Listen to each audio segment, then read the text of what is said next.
आगे एक दिन मैया लाला को खूब उछाल उछाल करके खिला रही थी। कन्हैया किलकारी मार करके हंस रहे थे, पर उछाल वो बंद कर दे सो ही रोवे लग जावे। कन्हैया भी कन्हैया थे। मैया जब तक गोद में लिए रहे तब तक कन्हैया खूब खेले, और जो ही मैया कन्हैया को नीचे उतार देवे तो कन्हैया रोने लग जावे। सो मैया गोद में लाला को लेके अपना स्तनपान करावे लग जावे। जो ही कन्हैया रोने लगे, लाला रोने लगे, मैया अपने गोद में लेकर के स्तनपान करावे लग जावे। मुग्ध हुए माधव मैया को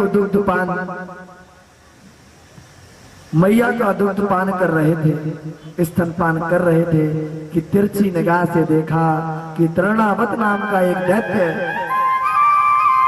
चक्रवात का रूप धारण किए चला आ रहा है। भगवान मन में मुस्कुराए। मैया तो ज्यादा दूर ना उछाल सकी तो मामा जी ने उड़न खटोला भेज दियो। अब मैया गोद से नीचे उतार दे तो नेक हम घूम आवे। कन्हैया ऐसा मन में विचार कर रहे कि हे मैया तनिक नेक सो का मतलब जान रहे हैं आप लोग? थोड़ा सा ये आज की जो कथा है ना, तो अब इसमें मैया और गोपियों की कहानी है सभी। तो ये ब्रज भाषा जो है वो थोड़ा सा आप लोगों को बता रहा हूँ। ब्रज भाषा में ये कथा है। तो नेक सो मतलब थोड़ो सो है ना, और जहां मैं छोरा बोलूंगा है ना, यानी वो बालक, और जहां मैं छोरी बोलूंगा है ना, यानी बच्ची है ना, कन्या, छोरी। और गोपियां मतलब सहेलियां है ना, गोपी भगवान किया। उड़न खटोला भेज दियो तब मैया गोद से नीचे उतार दे तो नेक हम घूम आवे। पर मैया उतारती ही नहीं। सो धीरे धीरे प्रभु ने अपना वजन बढ़ाना प्रारंभ कर दिया। प्रभु इतने भारी हो गए कि मैया को गोदी में रखना मुश्किल पड़ गया। लाला को उठा करके धरती में बिठाए के मैया आंखें फाड़ फाड़ करके देखने लगी। हे भगवान, मेरो हल को फूल को नेक सो छोरा अचानक इतना वजनदार कैसे हो गए हो? अब हाल ही तो मैया को उछाल उछाल करके खिला रही, अब तो मेरी गोद में ही ना बने। माधव ने मैया के मन को मोहित कर दिया। यशोदा माँ को भ्रम हो गया और मैया का मुख देख करके भगवान को हंसी आने लगी।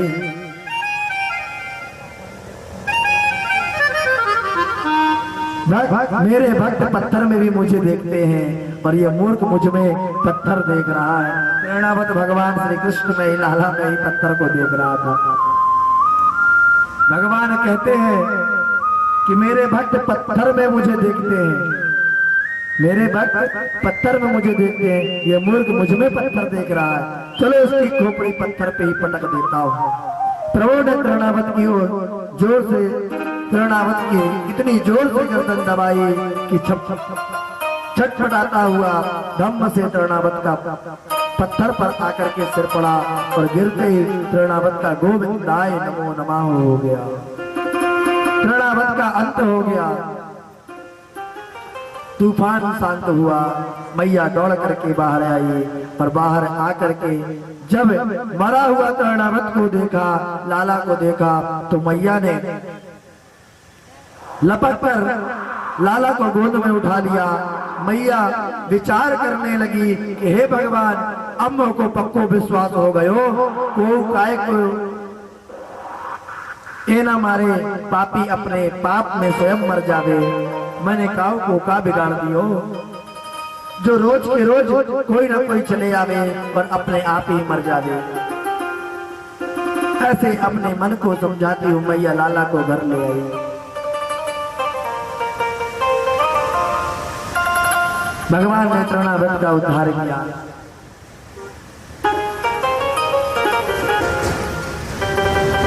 अब इधर प्रभु ने मैया को अंत में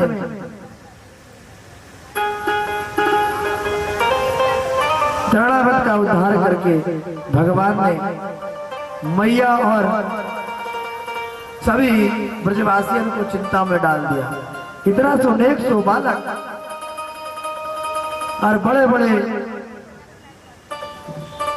राक्षसों का भी उद्धार कर रहे हैं कन्हैया, एक छोटी सी बाली सी उमरिया में। इधर मथुरा में वसुदेव जी एक दिन गिनते हुए विचार करते हैं कि आज मेरे लाला पूर्व 1 वर्ष को हो गयो है। अब भगवान जाने बाको नाम धरियो, अब क्या नाम धरे इस लाला का। सो अपने कुल पुरोहित श्री गर्गाचार्य जी महाराज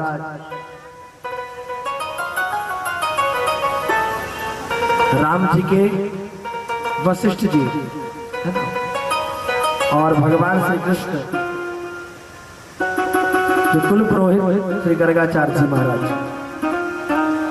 गर्गाचार्य जी के पास जाकर के बोले, गुरुजी आप तो सब जानो, आप तो त्रिकालज्ञ हो, बड़ी कृपा होगी यदि आप ब्रज में चले आओ और गोकुल में नंद बाबा के घर जाकर के मेरे छोरों को नामकरण कर जाओ। गर्गाचार्य जी बोले ठीक है, चले जाएंगे। नंद बाबा बोले, महाराज आपके आशीर्वाद से मेरे घर में 2 छोरा भये हैं, लेकिन उनके ग्रह को बताओ कैसे क्या चल रहे हैं। जब ते आए हैं तब ते को न को उत्पात हो तो ही रहे महाराज। बाबा बोले, क्या नाम रखो है अपने छोरा को, कौन सी राशि है। नंद बाबा बोले, अरे नाम धर्म को ध्यान ही ना धरो। गर्गाचार्य जी खूब हंसे। जय हो नंद बाबा, 1 साल का छोरा है गयो, अब तक नाम ही ना बाको।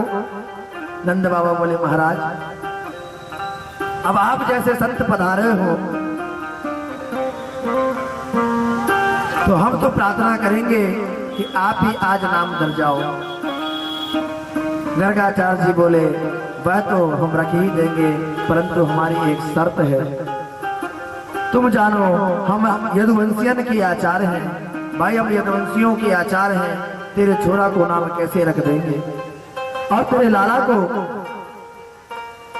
संस्कार करेंगे तो कंस को शंका हो जाएगी कि गर्गाचार्य जी यदुवंशियन के आचार्य होकर के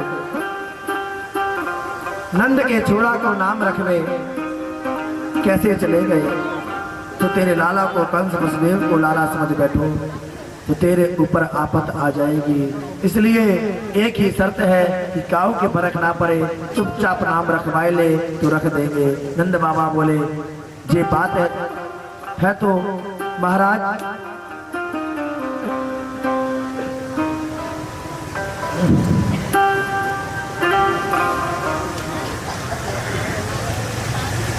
कहो भैया को खबर नहीं पड़ेगी,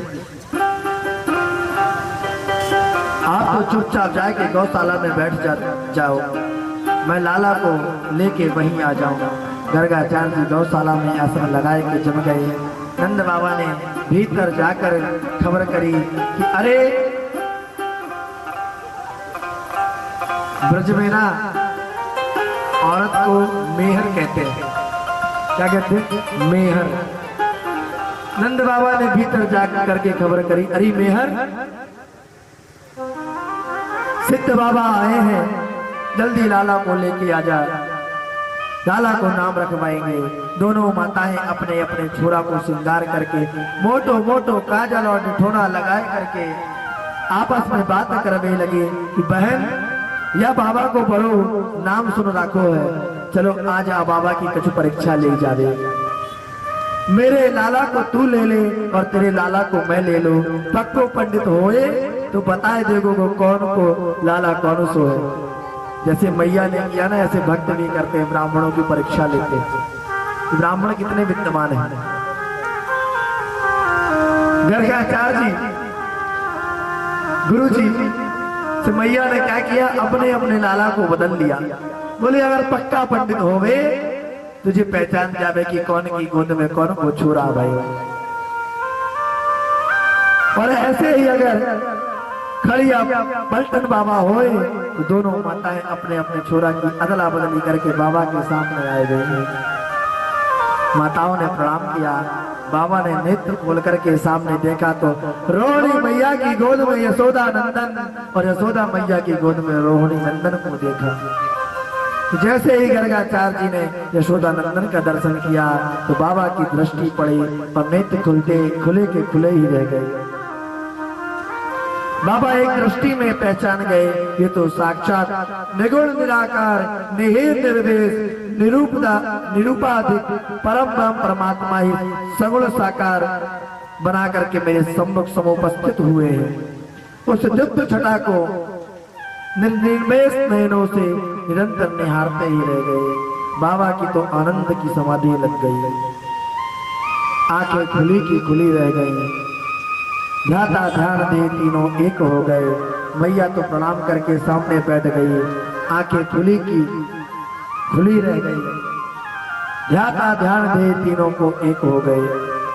मैया ने प्रणाम करके सामने बैठ गई। मैया बैठी बैठी सोच रही है कि महाराज जी आंखें फाड़ करके मेरे लाला को एक एक रेखा देख रहे होंगे या के भविष्य के बारे में कुछ दिव्य दृष्टि से निहार रहे होंगे। तो मैया चुपचाप बैठी रही। पर मैया को बैठे पूरे घंटा भर बीत गए और बाबा कुछ बोले चले गए।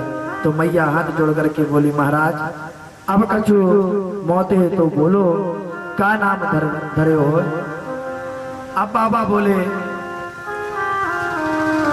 बाबा तो आनंद की समाधि लगाए बैठे हैं।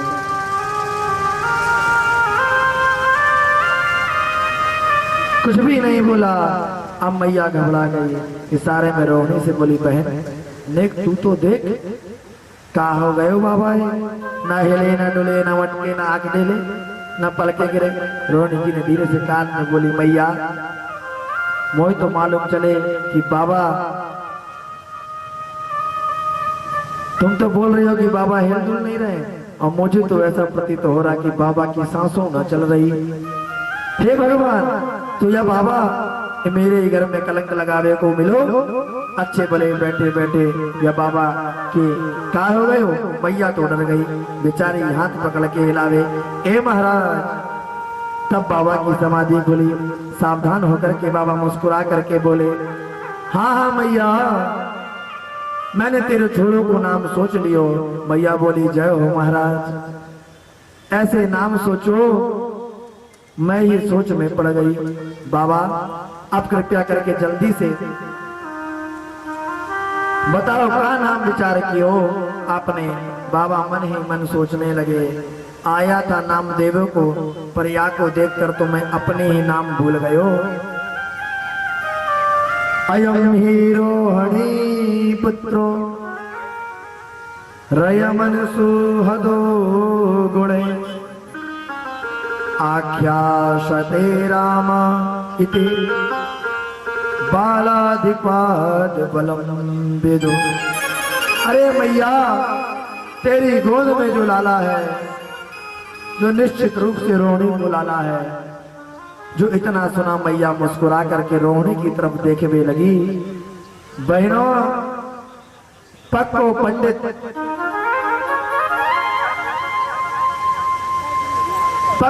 निकलो, खड़िया पटपट नाए हैं। देख ले, एक दृष्टि में कितनी जल्दी आने पहचान लियो कि ये तेरो छोरा है। और भैया हंस करके बोली, हाँ बाबा आपने बिल्कुल ठीक कही। जे है तो रोहिणी को छोरा, पर हम दोनों बहनों ने अपने छोरन में एक अंतर न समझे। अब तुझे बताओ कि या को नाम तो रखे हो। बाबा बोले, भैया ये छोरा आगे चल करके बहुत बलवान निकलेगो। हम या को नाम बलराम रख रहे हैं। और कुछ लोग तासे मतलब कुछ लोग इसे संकर्षण भी कहेंगे। मैया बोली, अच्छा महाराज, अब जल्दी से छोटे छोरों को नाम और बताए देवे। बाबा बोले मैया बस ये के नामन की मत पूछो,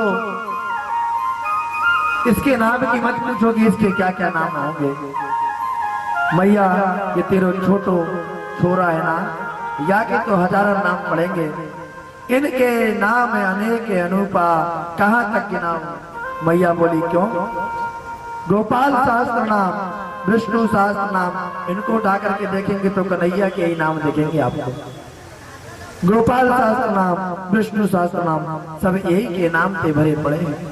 भैया हाथ जोड़ करके बोले बाबा मोए हजार नामन की कोनो जरूरत ना है, मोए तो चौको सो अच्छे सो एक नाम बढ़िया बताए दो। बाबा बोले तो यह समय हम या को नाम रख रहे हैं कृष्ण। मैया बोली है भगवान जे कृष्ण क्या में मेरी जीव ही ना पलटी खावे, क्या मतलब होए महाराज कृष्ण को? बाबा बोले मैया कृष्ण को मतलब होए कर्ष इति कृष्णा, जो देखते ही सबको मन अपनी ओर आकर्षित कर लेवे, बाको नाम है कृष्ण। और सुन मैया ये तेरे लाला को हर युग में जन्म होवे करे, सतयुग द्वापर तेता हर युग में आयो करे। और बाबा के अचानक मुंह से निकल गया ये तो वसुदेव को लाला। जब तक भगवान बोले सो ही बाबा संभल गए और बात घुमा करके बोले सुन सुन मैया ये तेरो लाला काओ जन्म में वसुदेव को छोरा भयो होए वो। मैया काओ जन्म में जो छोरा वसुदेव को लाला भया होगा,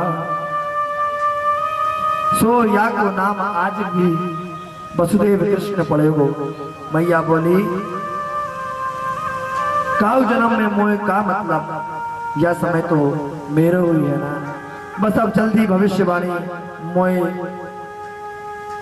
सुना दो महाराज। मैया तो दंडवत प्रणाम करके भीतर आई और रोहिणी से बोली बहना ये बाबा तो महान पंडित है, ये तो मानना ही पड़ेगा, कौन उलाला कौन सो है एक निगाह मैया ने बताए दियो। नाम जरूर टेढ़े मेढ़े धर दिए पर मैंने भी दो नाम सोच लिए हैं, वाने नाम धरे हैं कृष्ण और बलराम, पर मैंने नाम रखे हैं कनुआ और बलुआ। बलराम जी का नाम कनुआ और भगवान श्री कृष्ण का नाम मैया ने बलुआ रख दिया है। जिस प्रकार माँ अपने पुत्र को प्रेम से पुकारती है, प्रेम से नाम रखती है, उसी प्रकार आज मैया ने बलराम और कृष्ण का नाम रखा है कनुआ और बलुआ। बिल्कुल सीधे सीधे नाम बोलने में नेक को परेशानी ना पड़े। तो मैया कृष्ण बलराम की जगह कनुआ और बलुआ कहने लगी।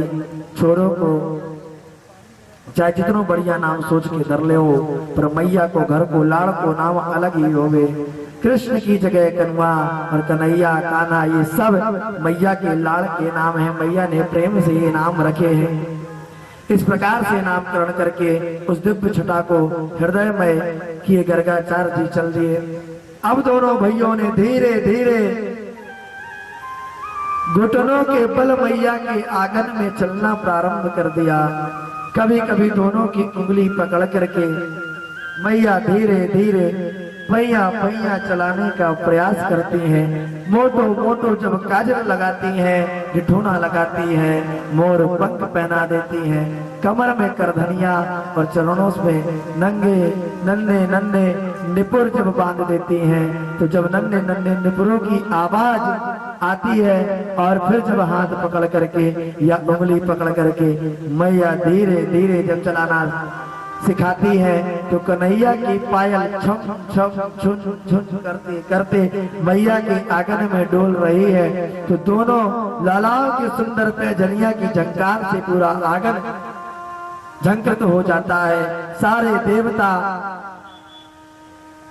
ये दृश्य देख करके निहाल हो जाते हैं। वह जो सारे जगत को अपने इशारों पर नचाता है, आज मैया उसे चलना सिखा रहे हैं। दोनों भैया मैया की उंगली पकड़ करके चलना सीख गए।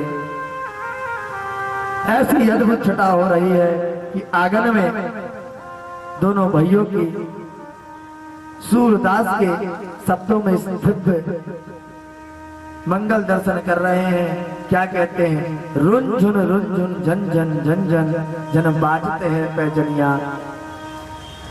भगवान की पायल की आवाज सुनना है आप सभी को। आपको भी कन्हैया की उंगली पकड़ करके चलाना है। आइए हम सभी भी भगवान की उस पायल की झंकारों को सुनते हैं और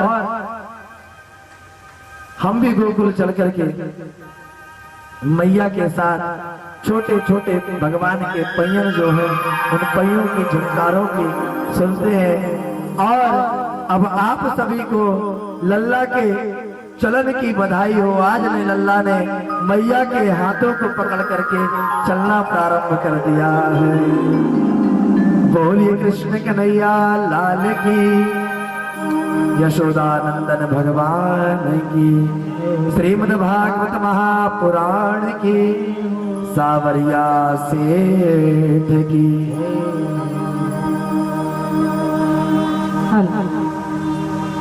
बोली वृंदावन बिहारी लाल की।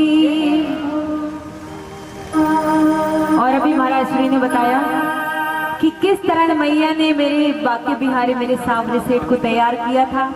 इतना मोटा मोटा काजल लगाया, पैरों में घुंघरू पहनाए और बड़ा सुंदर तैयार किया। तो जब तैयार किया ना तो जो गोपियां थी गोकुल की, कहीं उनकी नजर ना लग जाए,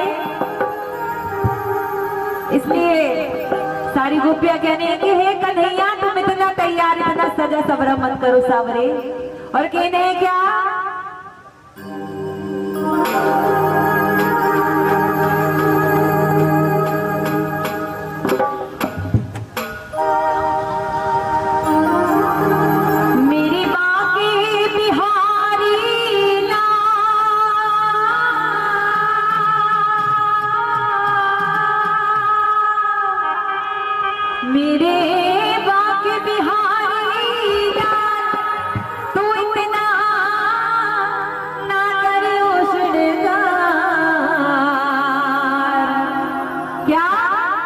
नजर तो है लग जाएगी। और ताली के साथ सभी लोग बधाई देंगे।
तो लग जाए मुर्गी वाले नजर तो लग जाएगी मेरे प्यारे नजर तो लग जाएगी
प्यारी बचपन में